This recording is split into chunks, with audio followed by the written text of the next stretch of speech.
বন্ধুরা, একটু আগেই তোমাদের সাথে আমি অক্ষয় তৃতীয়া পুজোর ভিডিওটা শেয়ার করলাম। আমার ফেসবুকেও করেছি এবং ইউটিউব আমার পেজেও করেছি, চ্যানেল যেটা সেখানেও করেছি। এরপরে দেখো ঝমঝমিয়ে বৃষ্টি শুরু।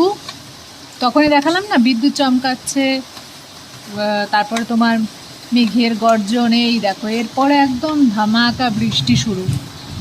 পুজোটা মনে হচ্ছে গেল, বুঝলে। অক্ষয় তৃতীয়ার দিন যখন এরকম বৃষ্টি, তখন রথও হবে। রথে হলেই পুজোতে হবে। তারপরে জানি না বাকিটা কি হবে, এটা তো আমার হাতে নেই, আমি তো ভগবান নই। তবে যেটা মনে হচ্ছে গাইজ, সেটা হচ্ছে কিন্তু চান্স আছে। ওই দেখো আমগুলো দেখছো, ওদের বাড়িতে কি দারুণ দারুণ আম হয়েছে। প্রতিবারই হয়, ভিজে ভিজে আরও মানে হেভি লাগছে দেখতে, কত সুন্দর বলো তো। তো চলো ভিডিওটা এখানেই শেষ করছি। তোমাদের ওখানে বৃষ্টি হচ্ছে কিনা অবশ্যই জানিও।